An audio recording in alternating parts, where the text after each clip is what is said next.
Doa dimulai.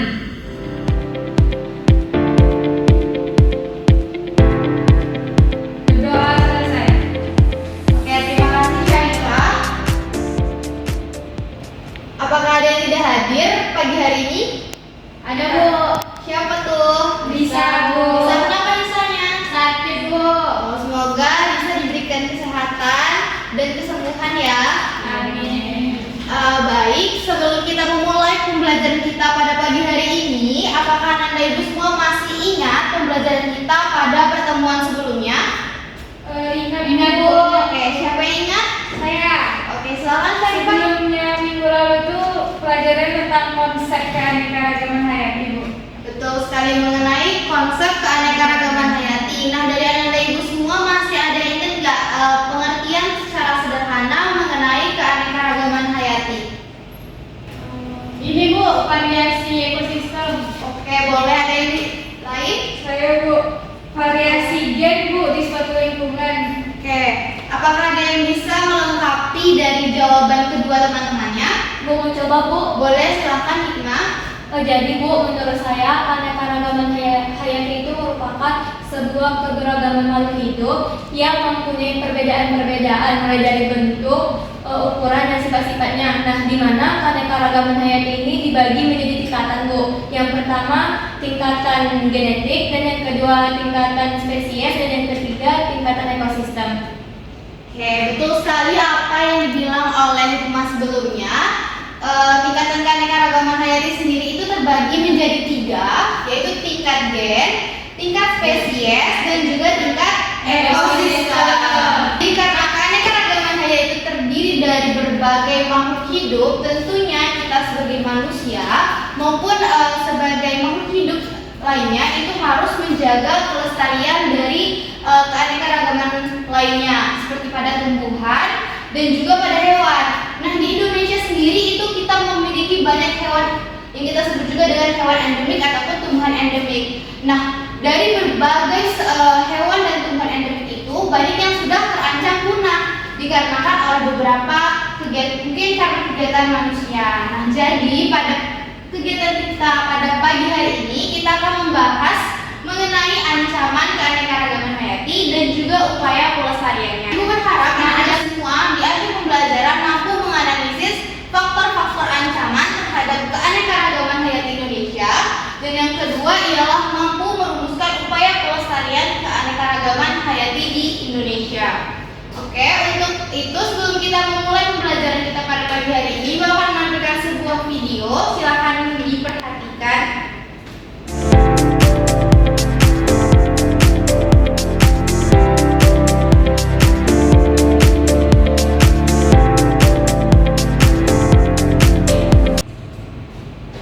Oke, dari video yang Ibu tampilkan, adakah informasi yang bisa Anda petik dari video tersebut?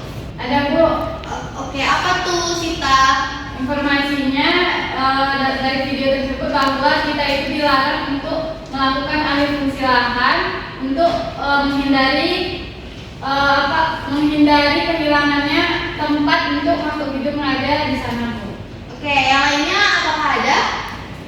Saya, Bu. Silakan Ipe. Jadi orang hutan yang di Aceh itu mengalami kepunahan, makanya orang hutan itu dialihfungsikan ke kebun binatang sama rakyat setempatnya, Bu.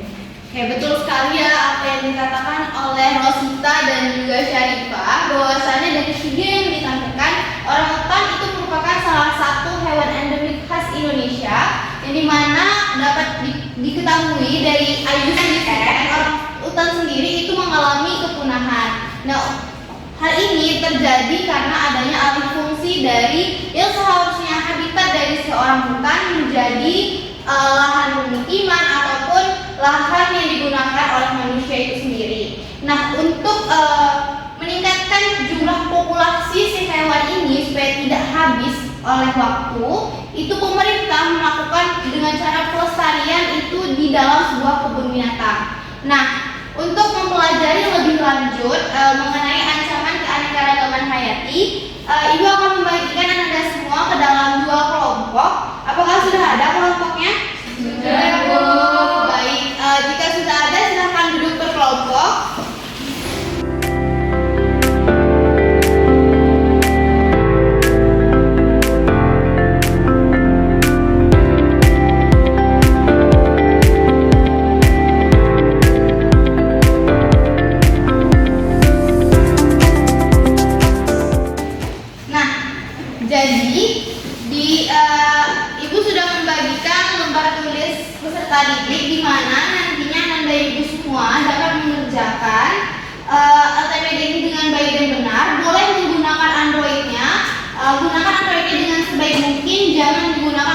bermain game ataupun membuka sosial media ya Ipe?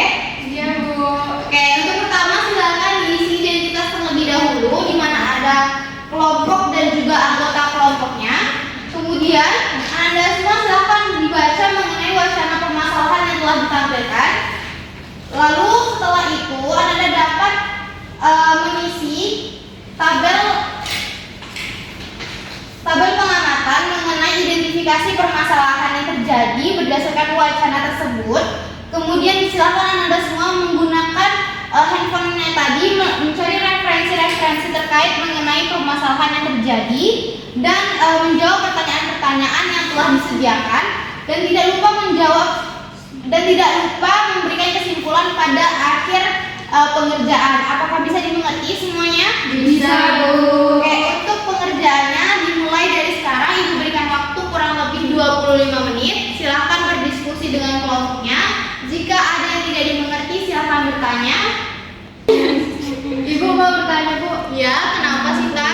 Kenapa dengan banyaknya sampah di laut itu bisa membuat ekosistem yang ada di laut itu tercemar atau rusak atau membunuh habitat yang ada di dalam laut tersebut Bu? Oke, sebelumnya Anda semua udah tahu belum fenomena apa yang disebutkan dalam artikel tersebut? Pencemaran sampah Bu. Ada yang lebih tepatnya sekarang lagi booming banget, itu namanya mikroplastik. Oh iya. Jadi sampah-sampah yang kita hasilkan di rumah tangga itu banyak sekali manusia yang kurang sadar diri membuang ke aliran sungai. Nah, aliran sungai itu biasanya berakhir di laut. Itu kan kita bahas ekosistemnya kan Bu. Kalau misalnya ada penangkapan ikan di seluruh ekosistem itu Bu, di mana di wilayah tersebut untuk mata pencarian dari masyarakat itu sebagai nelayan nih Bu, itu gimana? Apakah juga merusak dari habitatnya? Sebagai profesi nelayan tentunya kita tidak mengambil seluruh populasi yang ada. Misalnya seperti ini, kita di sebuah desa itu ada namanya Desa Tanjung Belir, di mana kita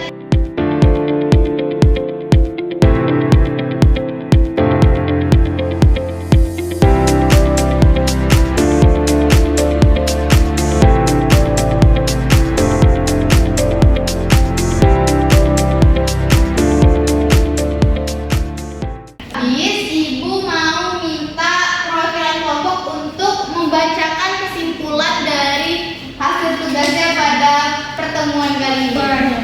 Oke, selanjutnya Ibu minta untuk perwakilan kelompok 2 untuk mempresentasikan atau menyimpulkan kegiatan diskusinya di depan kelas, dan kelompok 1 sebagai audiens Ibu harapkan untuk dapat mendengarkan dan menanggapi dari hasil diskusi kelompok 2. Baik Bu, izin sebelumnya Bu, kalau menurut kami kelompok 2, salah satu ancaman yang kita pelajari pada hari ini yaitu mikroplastik, yang dimana mikroplastik ini sangat mempengaruhi habitatnya dari ikan. Mengapa? Karena dengan adanya mikroplastik ini habitat-habitat ikan yang ada di ekosistem perairan itu terancam Bu. Jadi ikan-ikan tersebut mati dibuatnya Bu. Dan selanjutnya yang seperti Ibu sudah sampaikan mengenai Desa Tanjung Belir tadi, sebenarnya untuk menjaga sebuah keanekaragaman hayati itu tergantung dari kepribadian diri kita sendiri. Mengapa? Karena jika kita tidak pandai menjaganya, berarti sama saja kita merusak alam sekitar kita. Menurut kami seperti itu Bu. Oke, terima kasih kelompok 2. Kelompok 1 apakah ada yang ingin menanggapi dari hasil diskusi kelompok 2?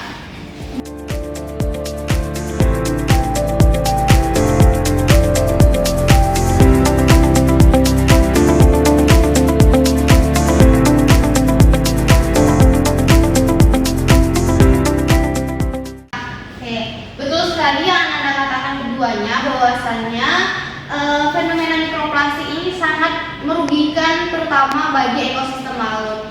Nah, dari hasil kerja Anda semua dapat kita simpulkan bahwasannya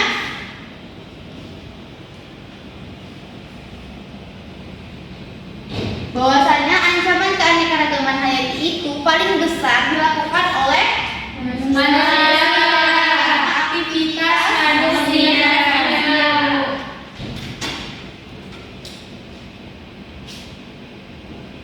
yang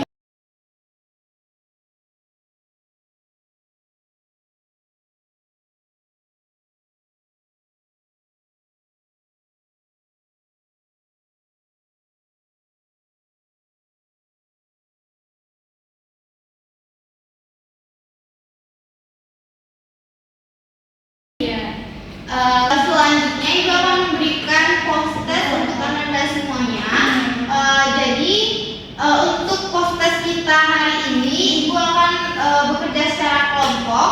Nah, jadi nanti Ibu akan membacakan soal. Silakan perwakilan kelompok 1 ataupun 2 untuk mengangkat tangannya terlebih dahulu. Siapa yang cepat dan benar itu akan mendapatkan poin. Nah, dari poin tersebut lagi kita ketahui nilai post-test kalian. Oke? Oke, Bu.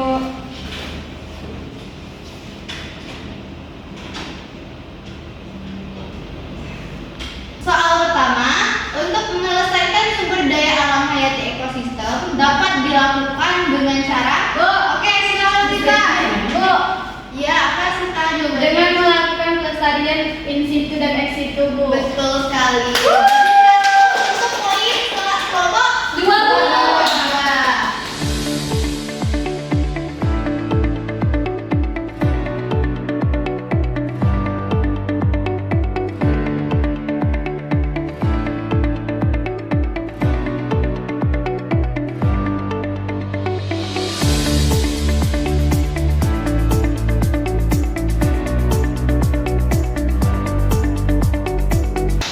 Bu, satu soal lagi dong, Bu. Dah, bisa. Ye. Jadi berhubung karena waktu kita udah mau habis, jadi nggak bisa nambah soal. Oke, selanjutnya berarti untuk pertemuan kali ini kelompok 1 memimpin daripada kelompok 2 nih. Jadi dapat 300 poin.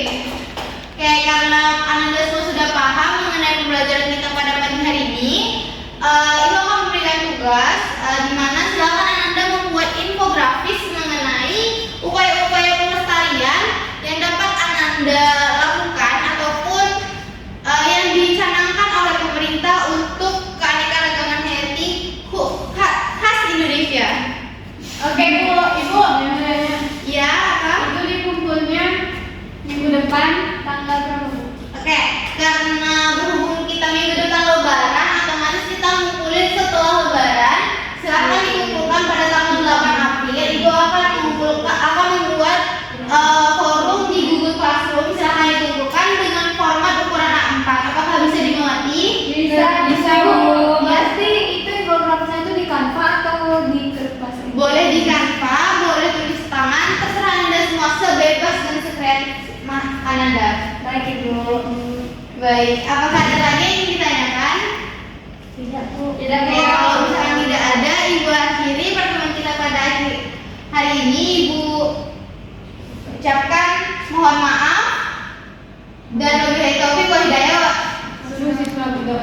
Baik, untuk materi selanjutnya kita akan membahas mengenai klasifikasi makhluk hidup. Silakan Anda semua mempelajari topik materi tersebut. Kemudian Ibu ucapkan terima kasih atas perhatiannya. Ibu akhiri terima kasih atas perhatiannya. Silakan kembali